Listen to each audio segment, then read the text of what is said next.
Hey, what's good, everyone? Twisted here with the Open Sorcery, and today, joined by my lovely co-host Devi, as is often, we will go ahead and be talking about piercing the veil. Now, this happens to be a follow-up to the more so solo monologue that Devi provided very recently about veils and all of that, and it being a bit of a companion, you could say that Veils was more so microscopic in the sort of axes, what have you, and more so about trying to block energies, vibrations, things entering one space that could fuck you up and try to stop it from interfering. Whereas this is a bit more so on kind of like a grander scale, and it could be on an interpersonal scale as well, but it's more so trying to observe and or notice when things are trying to bridge the gap or penetrate the layers in between, existence and non-existence, material reality and immaterial things or places, spaces, what have you, and so on. But also, in terms of how I named it such and all that, shout out to the band Pierce the Veil. Back when I was younger, enjoyed their stuff and all that. Always making different sorts of musical tie-ins where I can because yes, I'm that guy. Pop culture references and all that. But alas, um, so the first thing I want to go ahead and talk about with piercing the veil is just the time in which we happen to go ahead and be addressing it in terms of this coming out, right? So, usually we go ahead and drop stuff in relation to Wednesdays, and, when it is time for this one to pop out and be out there for you to listen to, it will be November 1st, I believe. And that being All Saints Day, or, the actual hallowed day, you could say, where the 31st, October 31st, is the good old infamous Halloween. There's also Samhain, there's also Dia de los Muertos, the Day of the Dead, and following All Saints Day on the 2nd in terms of Catholicism and Christianity is All Souls Day. But in terms of, we're not going to get into those specifically, but I guess to start it off, Debbie, you got any thoughts about those particular days or what have you and their significance in relation to, the veil being thinner or what have you? Yeah, so I know I very much observe this every year where, the souls that are needing to cross over that year or are still kind of hanging around, and it's called the Witch's New Year for a reason, right? So it's a time to say goodbye to the old, cherish what you had, but say hello to newer energies as we go into the colder months. Um, which I mean, down here in Texas, I know it doesn't get like as cold, but it's still freaking cold. Um, so with the veil getting thinner, you may notice more phenomenon just randomly occurring. Um, I always see this as spirit is trying to talk to you. They need you to listen. They don't have the opportunity or the energy available for majority of the year to be able to interact appropriately, I suppose you could say. Um, and whenever it's thinner, that veil is thinner, that really, I'm trying to think of the word. I don't know a word to say, but when it is so permeable, that's what it is. When it is so Yes. permeable, um, that they can actually push energy through to get your attention, this is a time to actually start listening. Please start listening. Start noticing when things are popping up more and more, like maybe angel numbers, maybe, things moving in your house and you didn't move it, or shoot, like we were talking about earlier, orbs, where it's just like these things randomly are popping up and they are noticeable. Pay attention to Oh, them yes. because this is one of those times where those that do have your best interest on the other side that are sitting there at the gate are waiting. They're like, hey, I can get you the messages that you need, because those that are not as 1 foot in, 1 foot out may not be able to receive those on an everyday basis. But this would be one of those times where you can actually interact versus just observe.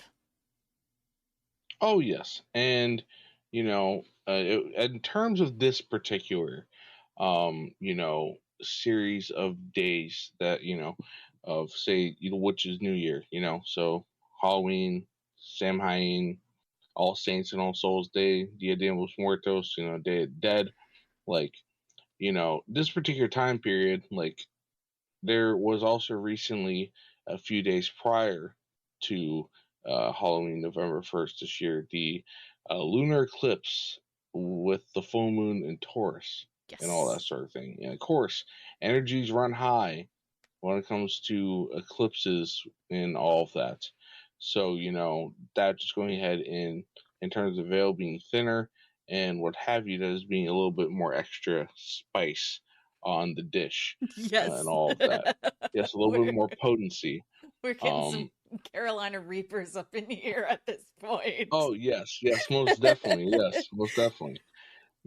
And like we'll be going ahead and just talking about like different sorts of means and manners that one could potentially do so at regardless of the time of year. It may go ahead and have the means to perceive that, and or just like things that pop out, whether it's at this present moment in time that we are in or just whenever. But yeah, I guess in that sort of vein, I guess we should start off with just like, so how does one go ahead and detect that? Like you got your regular senses, right? You got the five senses of seeing, smelling, touch, taste, and hearing, right? And then of course, people usually deem any sort of thing that's like not materially based as extrasensory, but truth be told, in terms of human experience, we usually go ahead and perceive it in these manners anyways, even if they're not necessarily physical objects and ESP sort of things, right? And in terms of those, I know Debbie, you have talked to our friend Raven previously about the group of different senses called the clairs, what Mhm. have you. And just to provide a couple examples for those who have not necessarily heard that conversation yet or are aware of those, there's clairvoyance, which is extrasensory seeing or visualizing.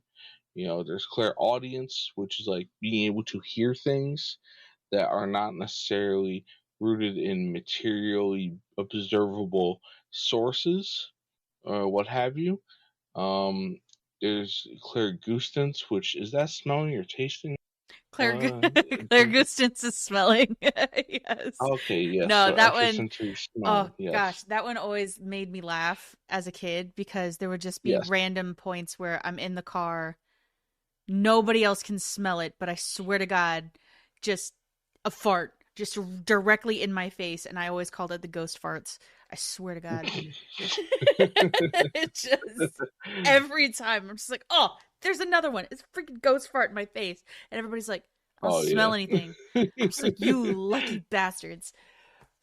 So it could be that, it could be that old relative of yours, old granny goes ahead and smoked a pack a day or something like that, and you Hmm. start smelling cigarettes out and anywhere, and you're just like, okay, start smelling cigarette smoke, but nobody around here smokes. What's going on?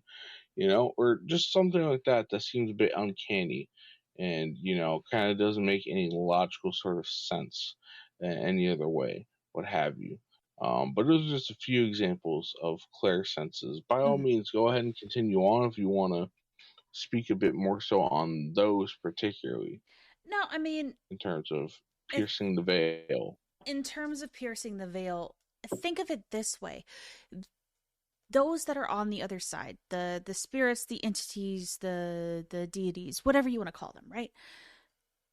They're going to try and interact with us in a way that we understand. Smell is one of the things that is so closely linked to memory.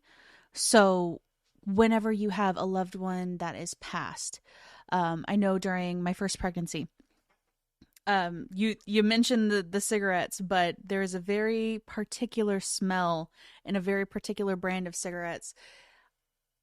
I have never seen anybody else smoking them besides my grandmother. During the entirety of my pregnancy, I would just randomly get whiffs of it. And I knew she was with me because she could not be with me physically. She was with me in spirit. She was able to be there and be like, hey, you're not alone in this. We've got you. They are going to interact with us in a way that is going to get our attention and let us know exactly who it is. Say you and a loved one, if we're not even going by Claire's, we can go by animals because animals are easily influenced by those on the other side because animals are more half in and half out than people are, right?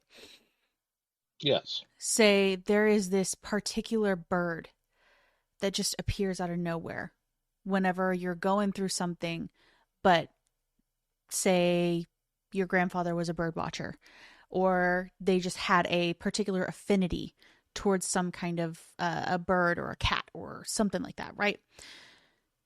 And then one just appears out of nowhere where you're going through something. It's just like, hey, I'm not alone. They're still watching over me. They've got my back.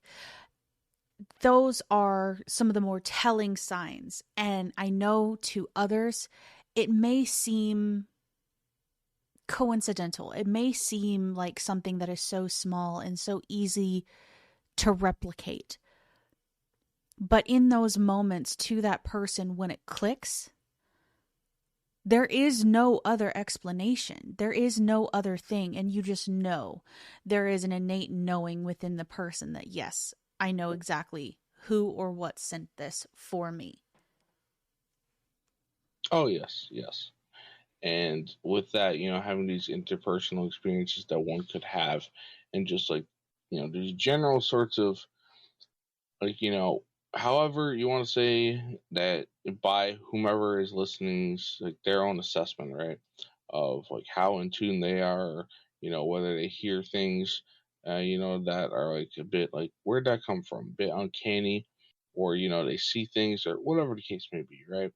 You know, all in all, it's for you to decide your own experience and or for you to determine whether it's legit or not. I definitely agree with Debbie's assessment, and with that, just go ahead and roll with it, right? If it's going, don't get in your own way. If there happens to be something to it, don't doubt yourself when doubt is not necessary. But alas, and kind of continuing more so on. All right, so you got different sorts of clair senses, and we gave a very brief, a brief overview of those. Of course, if you want to listen to more so of a elongated explanation, there's the talk available between Debbie and Raven to go ahead and listen to. But alas, we digress. In terms of like not just those sorts of awake senses, right? But you can also have dreams. You know, you can go ahead and have dreams where that serves as more so of a means or a medium where that veil is thinner because, you know, for the extrasensory sort of things, right? And or dreams or astral projection or out of body experiences, if we're looking at it from a physical standpoint of the different parts of your body, those are attributed to the pineal gland, right? And especially for those who have delved in the psychotropic psychedelics, different substances or just know different, your neurochemistry or different sorts of chemicals in the body. Dimethyltryptamine is what is produced by the pineal gland, shortened to DMT, or so popularly known as that. And that is what is seen as the impetus, the catalyst for dreams to occur, right? And then, of course, when you go to sleep and you have these dreams, whether you want to say that your soul, your mind, your soul spirit, whatever layers, your astral body, whatever you want to say are less tangible parts of yourself, that you could say that they remain stationary within there, or maybe they're off traveling, right? And dreams and or astral projection or out of body experiences are means in which you can go ahead and quote unquote pierce that veil and experience the less material realm, material world, what have you, and all of that. But yes, by all means, Debbie, please give more so of your perspective on this manner of piercing the veil and experiencing the other side, as they call Through dreams, that's a tough one because there are those that remain completely in body. It's almost like they create their own little pocket universe in their dreams, which, it. The there's, soulscape. yeah, a little soulscape. And they Yes. stay within themselves, which is not a bad thing because dreams help you process um, everything that's going on in your life, right? If we look at it from a psychological standpoint, then there are those that wander, just like you said. And it's as if their soul or some aspect of them is crossing that veil and becoming more easily accessible to those on the other side. Um, Especially if you're dealing with any kind of like grief or some really big emotions. And I'm not saying that like as a patronizing way. I'm saying that more as this is a human experience and we're all going to deal with some larger emotions at times. Those that are on the other side that are there rooting for us, whether it be family, whether it be friends, shit, whether it be animals that have passed on that, they are waiting for us in a sense. But they will attempt to come through, especially in dreams, to offer you the comfort and the guidance that is necessary. I know I have seen so many accounts of people being visited by their deceased loved ones in dreams. And there is a difference. And I want to make this very, very clear. There is a marked difference between just a dream and a visitation and something coming through. Because it will go from, I am watching this on a TV, or I am watching this happen around me, but I cannot interact. This is more of like a 2D experience, even though this is in 3D, if that makes sense, because it's not hitting all of your senses. All of my senses are alive within the dream itself. All of my senses are alive within this experience, and it becomes vivid. And it becomes absolutely real, where you're not 100% sure whether you're awake or not. Know and trust that when they are that tangible, that is absolutely something coming through for you. Now, that can be in both a positive and a negative. Let's be real. Not every spirit is out there to do good, right? And not every person is going to have their mind protected. Not every... It's going to happen. There's always going to be bad apples in the bunch, right? Just know that whenever it gets that vivid and that tangible, yes, that is a visitation and you need to pay attention. Those are the dreams that I am going to recommend. Write them down. As soon as you wake up, as soon as your eyes open, you are writing it down. You are recording your voice so you can say it, because there's something important in there for you to remember. And it's not just I'll keep it in the back of my mind. No, they are that vivid for a reason, because it needs to stick with you, and there's some aspect of it that is going to assist you in a next part or a next step. And my ears are ringing as I'm saying that. Hello. Hi, guys. How you doing? Yes. An example of clairaudience, everyone. No, but with dreams, I know for myself, for the most part, I don't necessarily dream in a state where it's memorable. And I know a lot of people don't remember their dreams.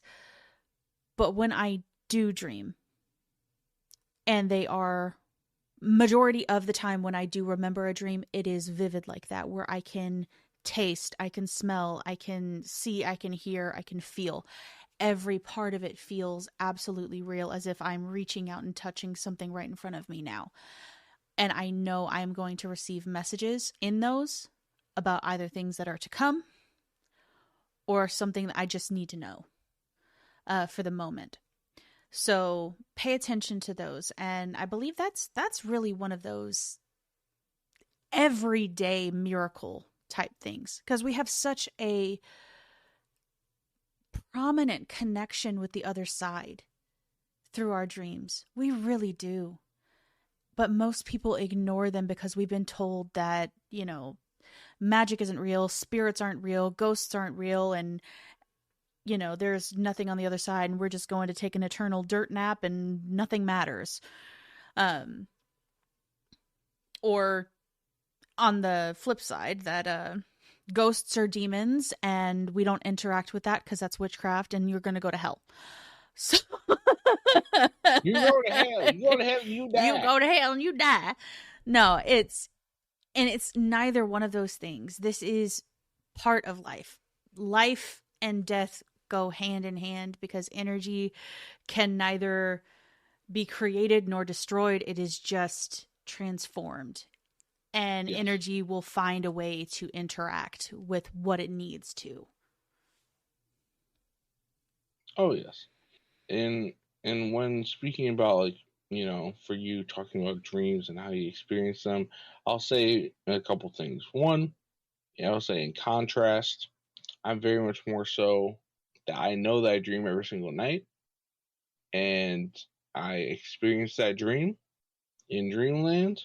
Whether my waking mind happens to retain said dream is up to either its impression and or significance of what I need to retain, as you were stating, getting an inclination, and or when I wake up, what my own focus and intention is, what have you, in terms of maintaining parts of it. And I usually happen to find that I tend to recall more so of the latter parts of a sequence, whatever the particular beginning of it was.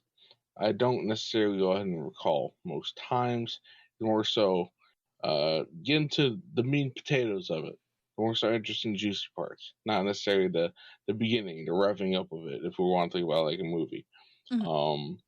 And also, secondly, in terms of what you were going ahead and describing, the particular term that you did not necessarily use, but I think is more so familiar for those who may already be acquainted with different manners of dreaming, is lucid dreaming.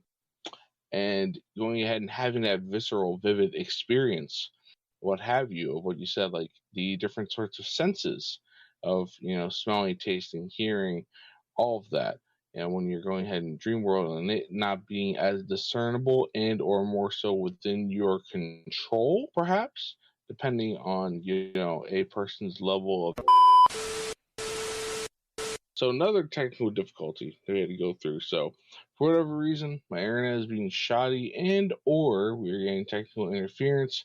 If you want to say that it's coincidence, if you want to say it's synchronistic, that something is more so interfering for its own enjoyment and or trying to be like, hey, pump the brakes or whatever the case. I don't know. I ain't got all the tools at the moment and or I'm just not putting my attention to it. Or you could say if there's some sort of actual conscious interference that there are things piercing the veil in that sense. I mean, try to work that in there. But yeah, so as we go ahead and continue, right? We have, for example, in mentioning the pineal gland and different sorts of things that are attributed to it, right? So different sorts of clear senses are attributed to it, different dreams, astral projection, OBEs, and also near-death experiences. So when someone happens to die, someone happens to go ahead and, you know, almost die when they go over to the other side, right? A lot of times that is documented in near death experience, right? Their heart stops beating or they're very much unconscious on death's door, what have you. And when someone actually truly dies, that methyltryptamine is released in the brain, such as when someone is having a dream cycle. So, thus, you're piercing the veil in that regard, and you can potentially have things, you bring back with you, right?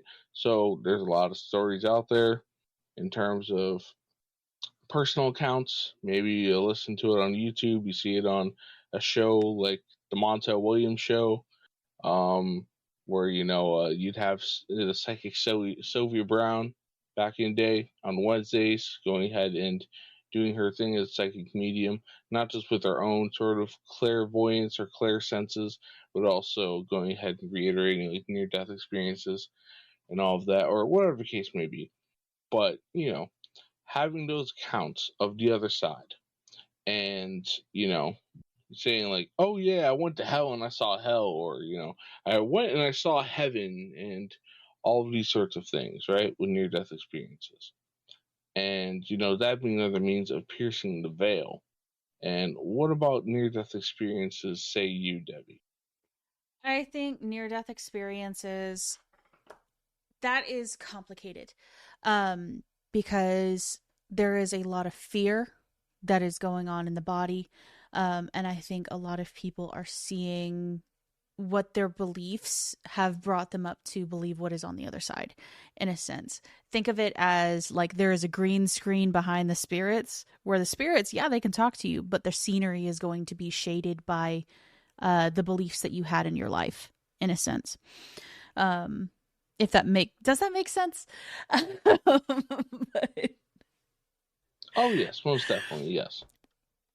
Because while there are people who do bad things, they do negative things and they have no conscious of it, there is an aspect of them in the back of their mind that may have the belief because they were brought up in some kind of Judeo-Christian religion, right?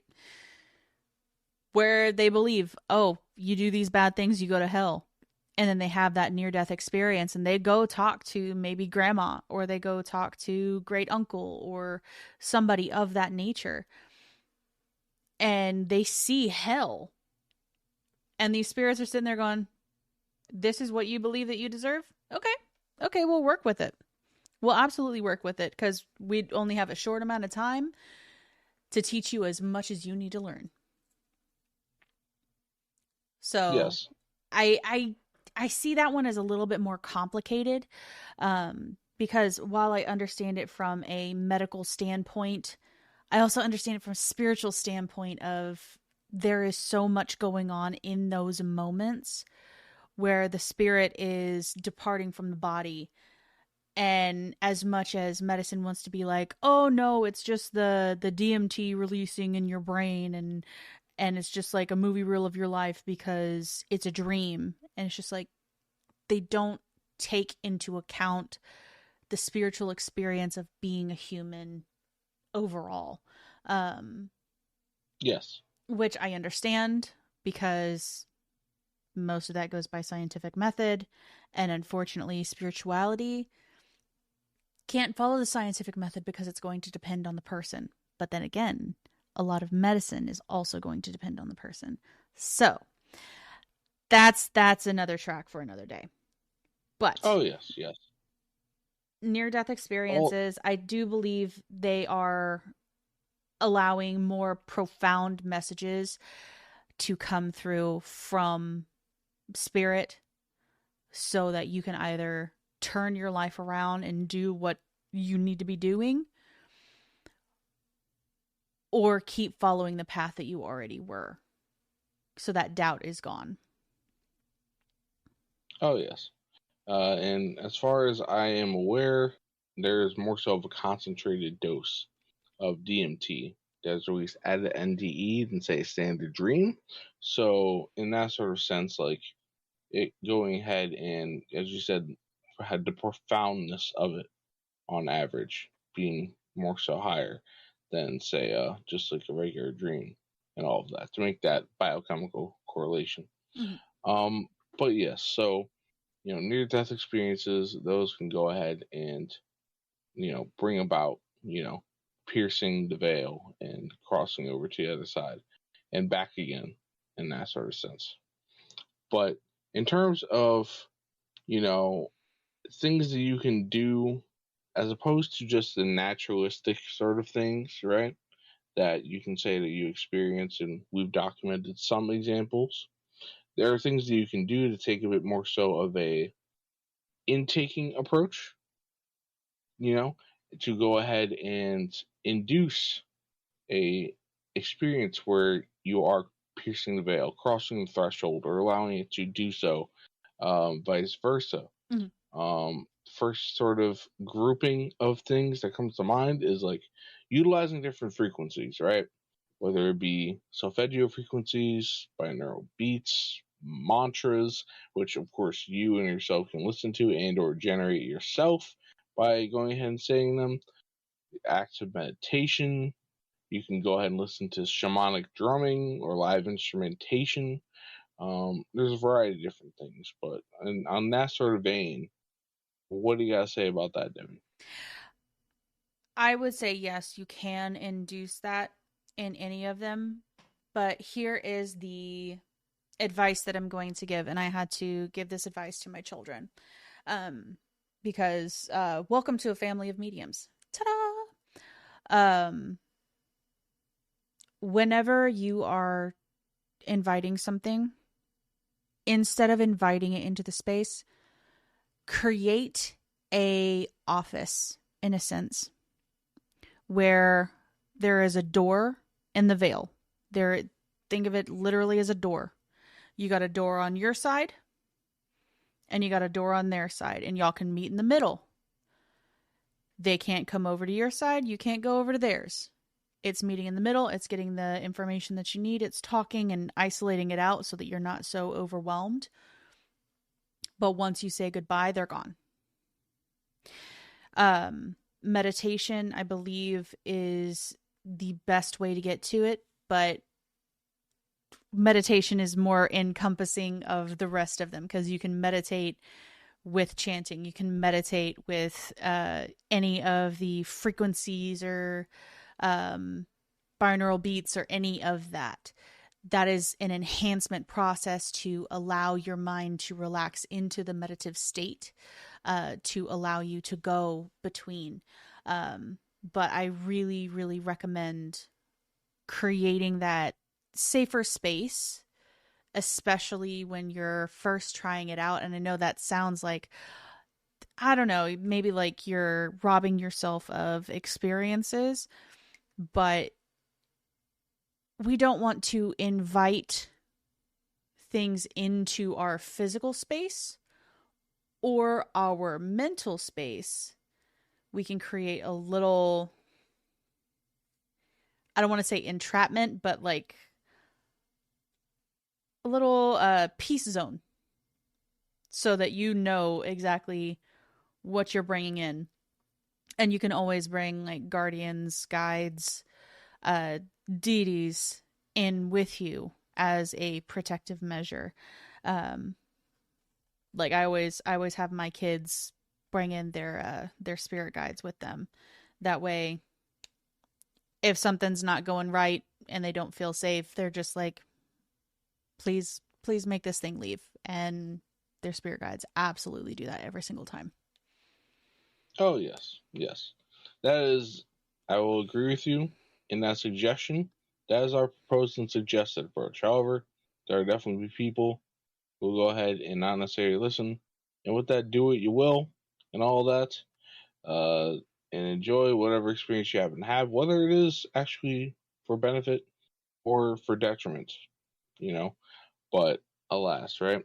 So you can go ahead and utilize different frequencies to go ahead and bring out these sorts of things. And with that sort of provision that you just mentioned, Debbie, Mm-hmm. that definitely goes ahead and goes into the next sort of classification of tools that you can utilize to pierce the veil, cross a threshold, experience different sorts and means of existence or non existence, what have you. Mm-hmm. And that being with psychedelics and other hallucinogens or just mind altering or inhibitory substances. Mm-hmm. So, for example, just went ahead and mentioned psychedelics. One had mentioned DMT already. It's something that our brain happens to produce naturally with the pineal gland and what have you. And you can also take it in a concentrated form, as is pretty popular in terms of the psychedelic culture and like new agey folks and just people who like to go ahead and be a little more exploratory and what have you with the substances that they intake and try to experience things for the sake of doing so, or utilize it as a respectful tool. Mhm. Aside from that, of course, there's LSD, there's mushrooms, there's all these different sorts of things, and of course, even if we're not just thinking about entheogens, we're not thinking about, like, say, for example, Blue Lotus, I believe it's called, or say, like, there's many other examples. I'm definitely not the most eloquent nor informed on this particular subject, just because I have not necessarily experienced it myself. But alas, there's those, and before trying to go ahead and state more so, by all means, go ahead and speak a bit on utilizing psychedelics as tools for such things. I see nothing wrong with utilizing psychedelics. I just am going to suggest, hey, have the experience, but don't become dependent upon it. Um, so there is, I'll have to find the link to the study, but there is a sect of nuns that they found while they are in prayer. Their brains are releasing DMT. They are getting that high just from prayer. Whenever you are meditating and you can actually put yourself in that state, you can release that naturally within your own body so that you can see beyond. It is not necessarily a take a pill type thing. And honestly, I'm very much against using anything as a crutch, but have the experience. Just make sure that you're not going into it with expectation.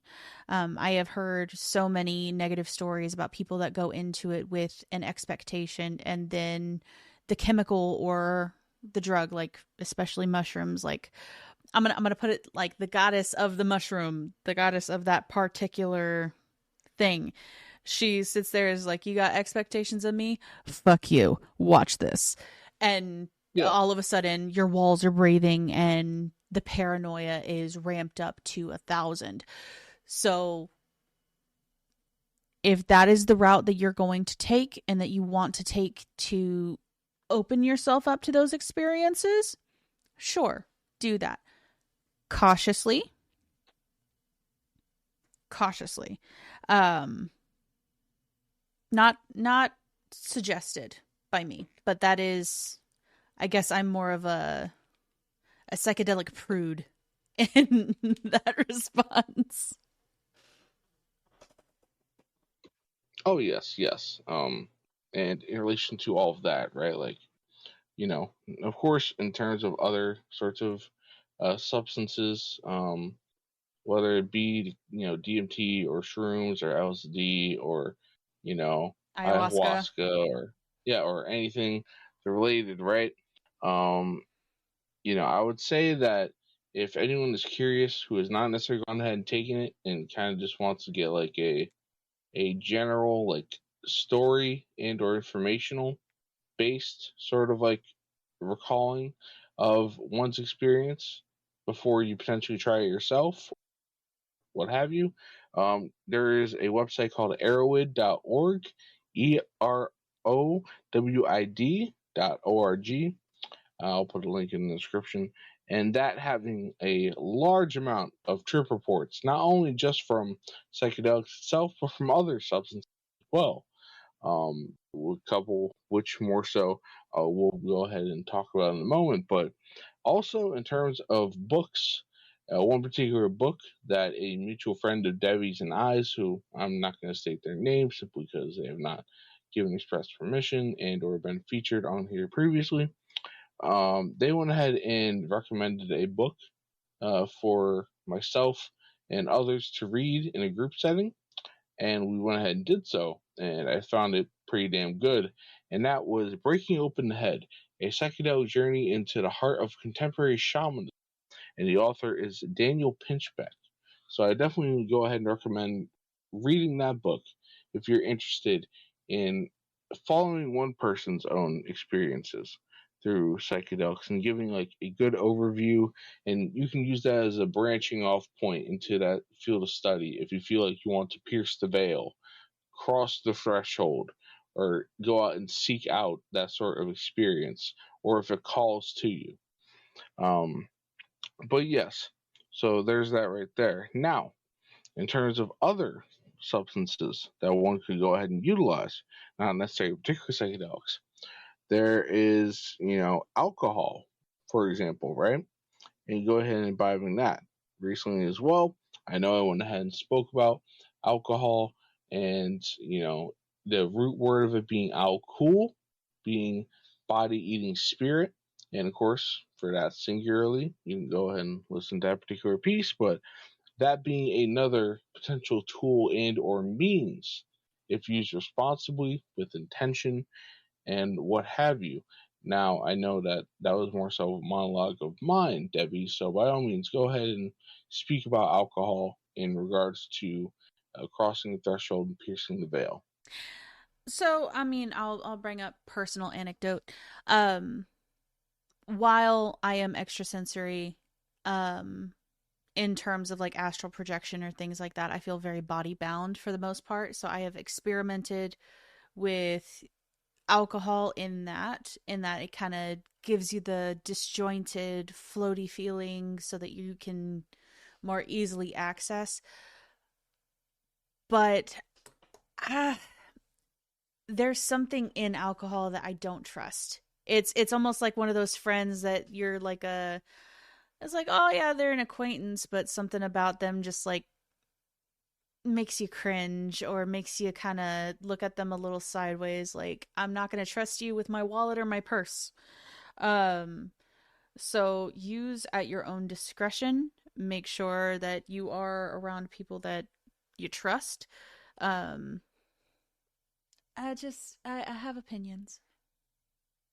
Oh, yes, yes. And those are well founded. If we're talking alcohol in the root of the Arabic words or Arabic phrase, al-kul itself, because the name body eating spirit comes from old tales within Islam and Arabic culture of like, different jinn, different demons going ahead and possessing one's body when they're in that inhibited sort of state. So, for those who are familiar with Islam and or being a Muslim or know someone who is a Muslim, they have this very strict prohibition against imbibing alcohol, what have you. And there's a reason for that because it lowers your inhibitions.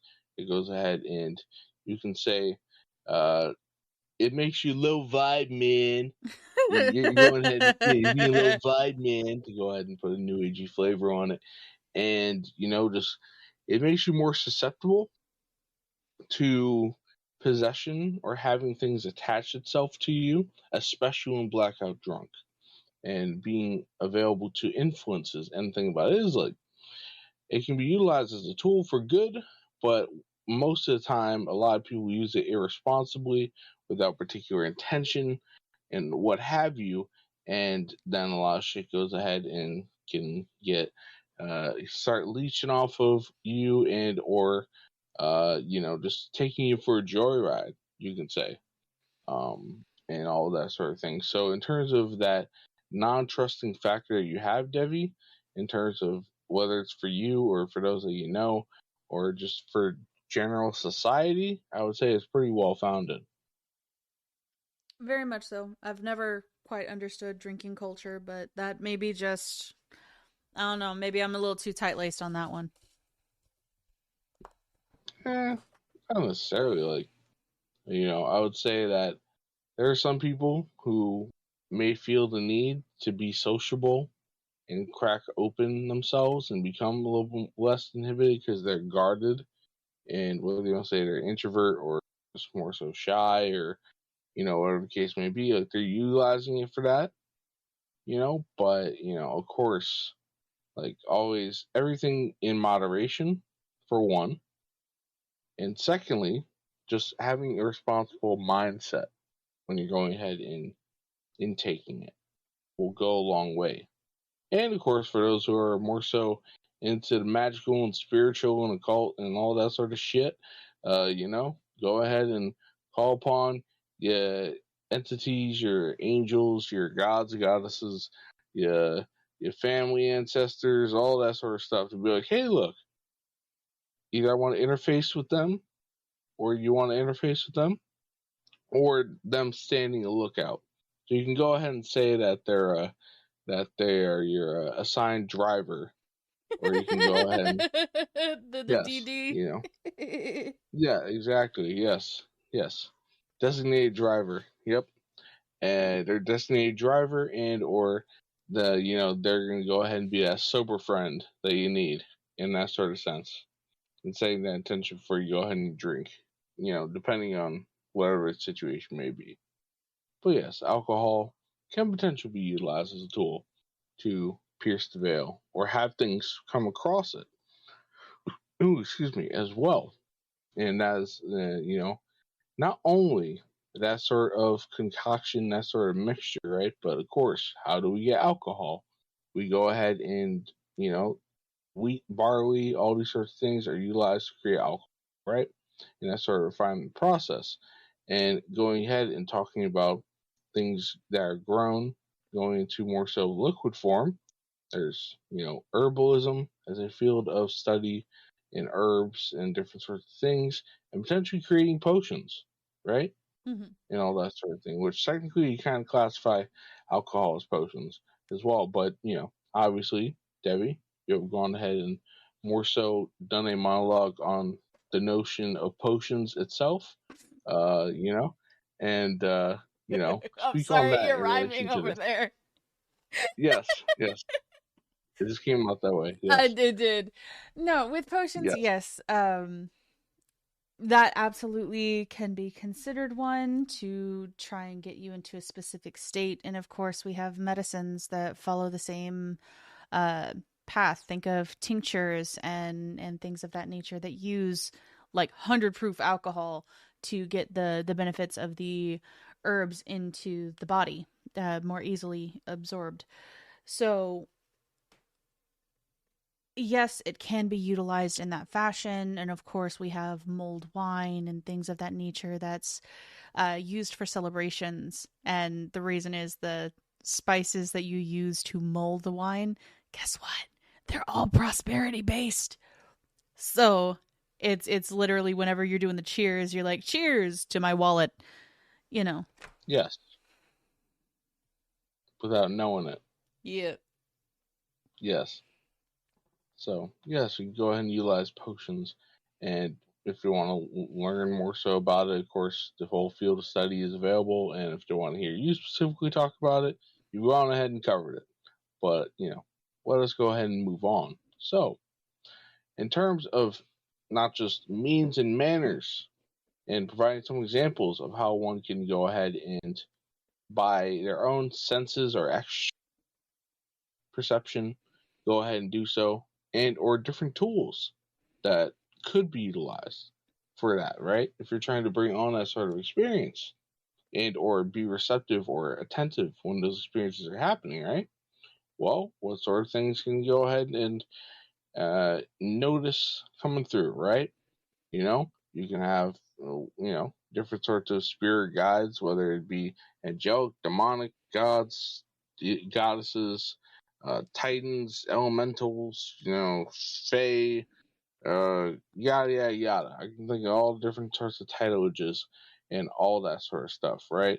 That can go ahead and pop through, and not just going ahead and having said things pop through for whatever reason, whether it's, oh, there's an important message, or, oh, we're just gonna go ahead and fuck with you. So, you could have the idea that the technical issues that were faced earlier may have been caused by some little mischievous fae or something like that. And the reason why I say that in a particular talk is because, as you mentioned earlier in the program, in the conversation, Devi, orbs, what have you. And prior Yeah. to us having this recording, not gonna lie, I saw a lot of orbs in your camera over there. And Yeah. a lot of orbs going on.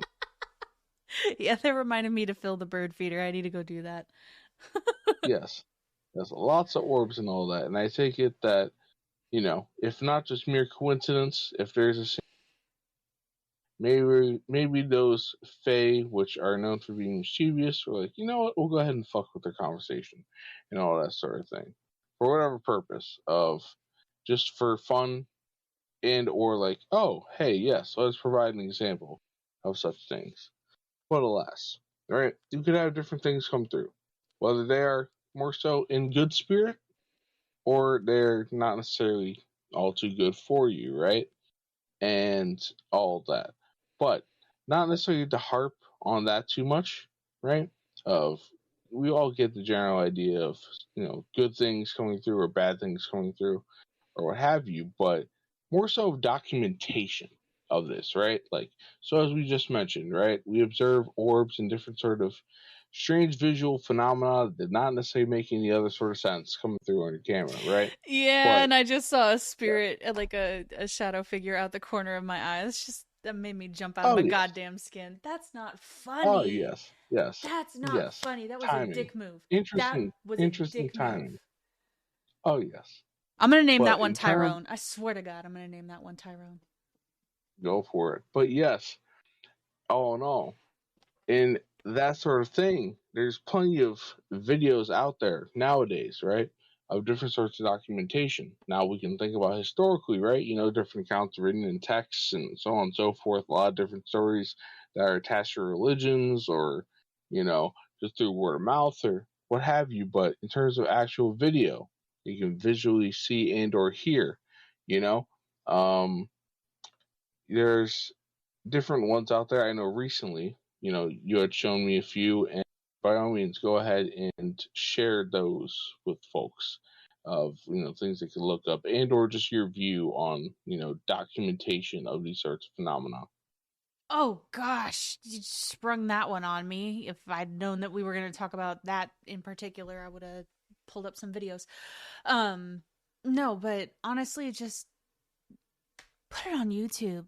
Look for any kind of spirit sightings or orbs or anything of the nature. Um, of course, there's always going to be people that are faking some things, and you can kind of tell because spirit, while yes, it can be extremely overt sometimes, for the most part, it's going to be subtle, and it is almost an experience that is crafted for the person in that moment where they see it, they know it, they feel it, versus for somebody else. Um, so, I mean, everyone knows how to look stuff up on YouTube. So I would just recommend that. But of course, you're going to get shadow figures, you're going to get orbs, you're going to get, just blobs that make no sense. You're going to get things moving. Just, proceed with skepticism because I always accept skepticism, but trust your intuition if it's false or not. Oh yes, two examples that you went ahead and showed me recently that you had gotten from TikTok, what have you, is a video out of San Diego, and by all means, go ahead and please give a quick comment. Oh, that one. Oh gosh, the light phenomenon. I wasn't even thinking about that one. Yes. No, out of San Diego, there was lights that were hovering in the sky, and you're also talking about the one where the light was on top of the building in Israel, right? Kind of Yes, tying those two hovering together. over the Temple Mount. Yes. Yep. So these lights are moving in a way that is inexplicable. There is nothing that can do that. I wouldn't even expect drones to move in this fashion. Um, but with these things moving, this feels more like spirits. This feels more like, and this is going off of my own internal feelings. Of course, make your own assessments, make your own judgments. I will never make judgments for you. Um, I truly feel like this is more along the lines of spirits and deities making themselves known. And I find that these phenomena are happening more and more frequently. Like I have witnessed some really freaky things happening in the sky myself. I have video of things happening myself, but of course I'm not going to release that one cuz I had other people in the video that I'm not putting on the internet, um, Yes, yes, because I respect their privacy. But it's for my yes. own sanity of like, yes, I saw that, I witnessed it, I know what happened. Um, and while there are some phenomena that can be completely debunked as like, oh hey, yeah, it was this, we can show what happened, we can show the progression of what happened. There are others where people are putting excuses on it, and then we're getting like three different explanations, and it's like none of those make sense. Don't do that. Don't do that. Mm-mm. Um, it's becoming more and more frequent from what I am seeing. Oh, yes. And not only did you go ahead and experience it yourself, but I know you went ahead and shared a video with me and several others of people in your area that saw things going on. Mm-hmm. Maybe not the particular same event, but in the same vicinity at different times, what have you. Yeah, it was in the Um, same vicinity, but it was like several months later where people were witnessing the exact same phenomenon, and I'm just like, see, I'm not crazy. yes. I'm not crazy. Oh, yes. And all of that, right? So you have those sorts of things going on that are observable. I can say just generally when it comes to things being recorded on a video, what have you. Well, not necessarily recorded on video, but I'll get into personal anecdotes of I've noticed some like weird, strange phenomena, things making themselves a bit more so pronounced, what have you, throughout the course of my life. And then people that I've known, whether it's what you share with me or other people as well, showing me video documentation of different things popping out for whatever the reason may be, right? And I could delve into particular examples, but I shall not do so because, once again, respecting those who are not a part of this conversation at present. But yes, going ahead and having those few examples that you have found and or have recorded yourself. Mm. Um, I guess this is a good time for us to go ahead and talk about UFOs because those are unidentified flying objects, or in terms of the newer phrase that people adopt, UAP. which, yeah, UAP, yes, unidentified aerial phenomena.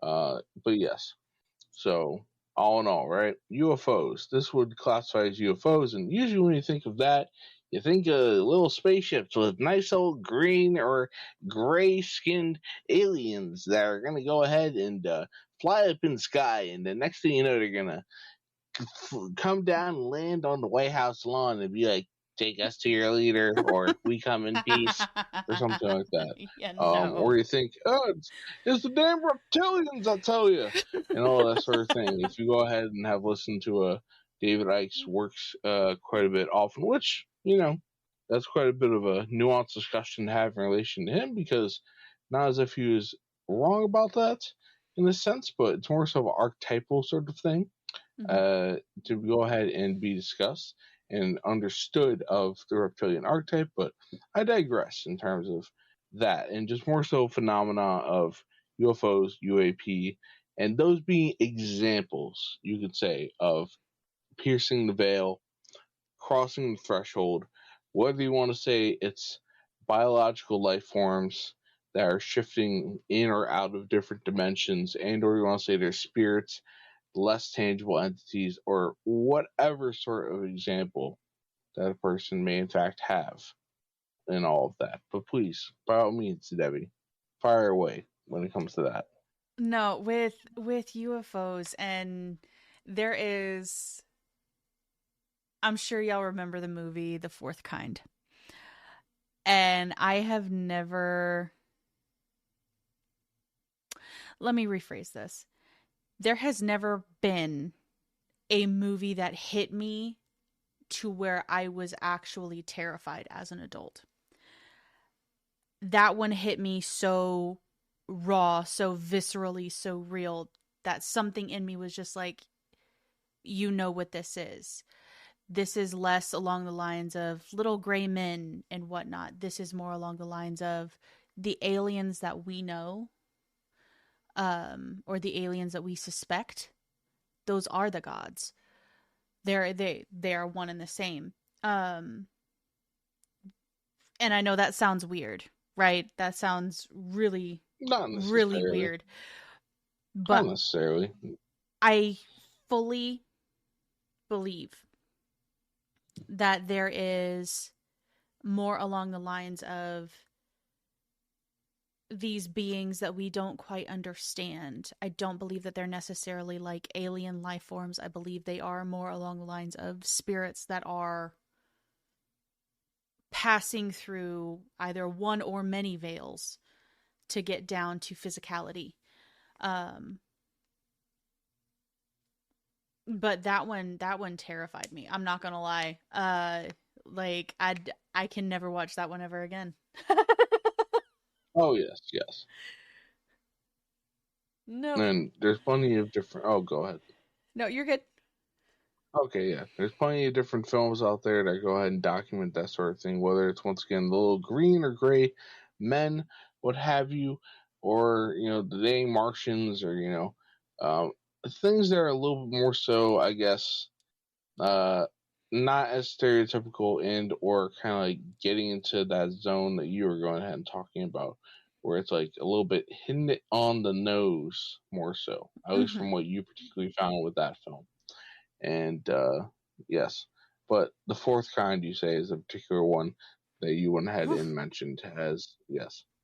Mm-mm. You in shivers and all that thinking about it. I, mm, I'm lighting candles. I'm I'm a chicken shit when Yes, it comes to that one. I'm not. yes. I will not lie. There is And for something in someone, there that just felt so evil and so malicious that this is the actual demons. That is what that is.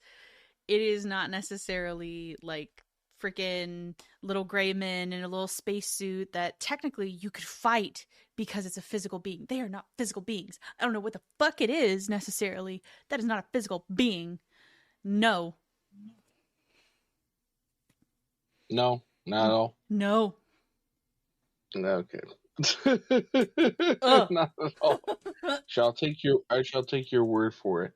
And to kind of move a little bit on, so you don't go ahead and keep having your spazzing out there. While it is entertaining, I will go ahead and say that it's interesting that as someone such as Debbie, who I know enjoys horror films quite a bit, that film with the fourth kind is one that particularly goes ahead and sends shivers down her spine as opposed to other horror films.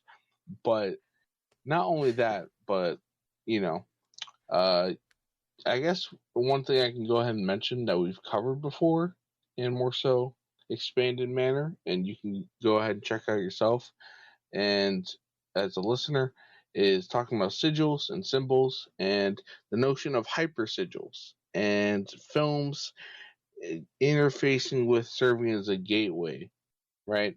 Because that's what a sigil as a tool is. It's supposed to be utilized as a means of tapping into a certain frequency, open up a gateway, a portal between you and an entity and or energy, what have you. And that films in of themselves, actually, mutual friends of ours and I were actually talking about the subject rather recently of different films going ahead and acting as hyper sigils, right? That went ahead and freaked them the fuck out when they were going ahead and like watching them, and they felt like Sun ain't right about this. Sun's off, you know, and giving them that same sort of reaction that you just exhibited when it came to the film of the fourth kind, what have you. But yes, sigils and hyper sigils, in terms of it being embedded in media and or pictorial and or auditory sorts of things, um, can go ahead and induce a piercing of the veil, crossing to the other side, or Absolutely. yes, by all means, speak on it. So with that, I mean, any kind of thing that is going to incite feeling. Music can do it. We've talked about frequency and all of that, right? And binaural beats. All that is sound. It can be by touch. Because there are people that within the clairs, there is one, I don't necessarily remember the name of it off the top of my head, where they touch something and they're able to either connect with a spirit, or they're able to um, see a memory, something of that nature. Um, it all interacts with the senses overall, and the senses are connected to our emotional states. So the things that are able to heighten our emotions, uh, such as movies, such as music, such as art overall, things that are more interconnected with the human experience versus just sitting at a computer typing in data all day, right? Something that interconnects us with that human experience interconnects us with spirit, and is makes it a whole heck of a lot easier to cross that threshold, to open that door, because it gives us the key, feeling human, seeing our mortality, seeing our humanity, versus just seeing ourselves as a cog in a machine. Oh yes, yes. And um, all in all, when it comes to going ahead and having different mediums and utilizing them and hypersigils, I guess that's for those who are more so sensitive, just an advisory of having things cross over the veil, you know, crossing over the threshold, that, you be wary of what you consume. That may be laced with something, or may be embedded with something, or may go ahead and serve as an easier sort of uh, inhibitor to go ahead and bring about different experiences or crossover.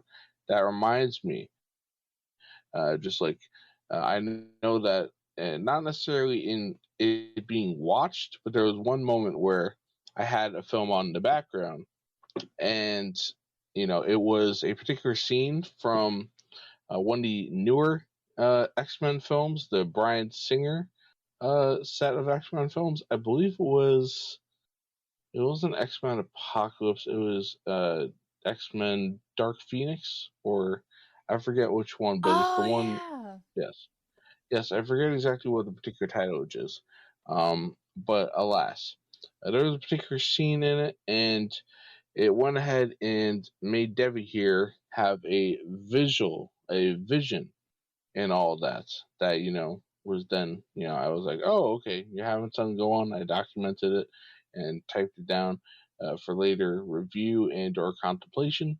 But yes, it was going ahead and hearing a particular phrasing over the microphone, and that is bringing an inkling of something. But then uh, I had went ahead and rewinded it, and went ahead and played it more so in full with the intentional listening on her end, and then next thing you know, the good old visuals start rolling in. So whether you can say it's something that has like something intentionally embedded into it, or maybe even if it's just a piece of media that's just generally made, and there's just a particular phrasing that kind of like triggers something for the veil to be thinner, for your clear senses to go ahead and be more so, immersed, to use that phrasing, that that can go ahead and also set it off as well. Oh, absolutely. Anytime, I mean, speaking, just words, poetry overall. Um, that is such a trigger. Why do you think spells are a thing? Um, spells are there to try and push forward a specific purpose, right? Words all have that meaning. And sometimes it's a phrase that a stranger says to you, and all of a sudden it triggers something inside of you, where either you're seeing or feeling something, you're not quite sure what it is. Um, or there is a specific phrase, like I'm going to use like the grandparent analogy again, where like your grandfather or something would always say a specific phrase, and then you're hearing it out of the mouth of a stranger, and then like that stranger turns and walks away like nothing ever happened, and it's just like they were letting me know that they were there, that person was letting me know that they were there. and they understood me and they see me and they're around me. Um, it's words are, of course, part of it, but I think the feelings associated with them are so much more important in a sense. Oh, yes, yes. And I will go ahead and agree with you. And I think that in of itself, I think we covered quite a bit in talking about piercing the veil, in having things cross the threshold, or you trying to attempt so yourself, oneself, whoever may be listening and or curious in doing so, and or just learning about people's experiences who in fact have.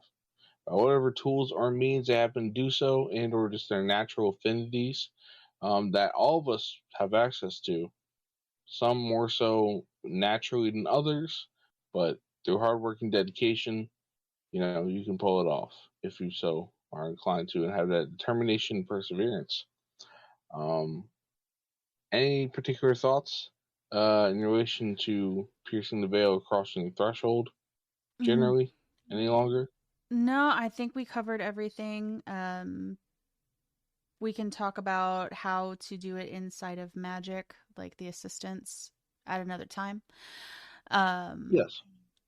but I believe in terms of an everyday type of thing, we've covered pretty much all of it, I think.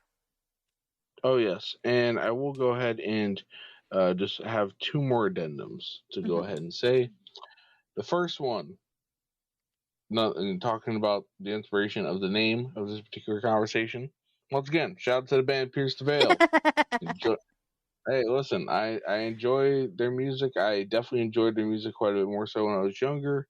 Collide with the Sky, one of my favorite metalcore albums, and all that. And I will say, shout out to the lead singer and vocalist, and one of the guitarists, Vic Fuentes. I'm not gonna lie, when it comes to rock and that sort of thing, definitely not my favorite genre, or shall I say, the one that I'm most informed about, right?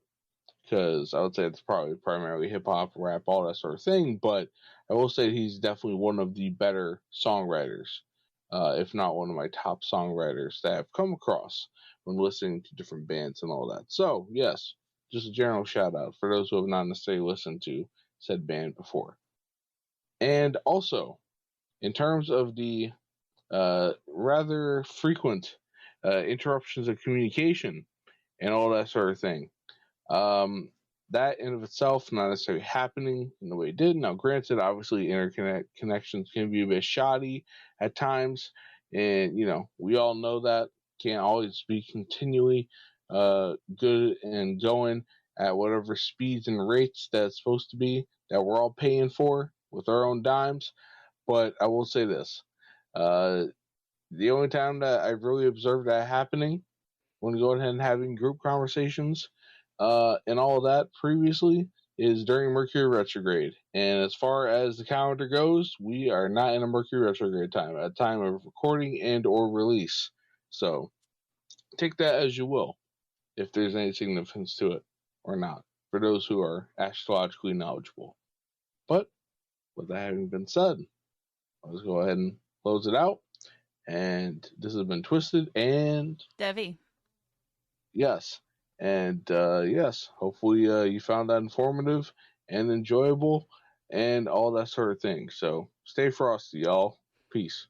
Have a good one.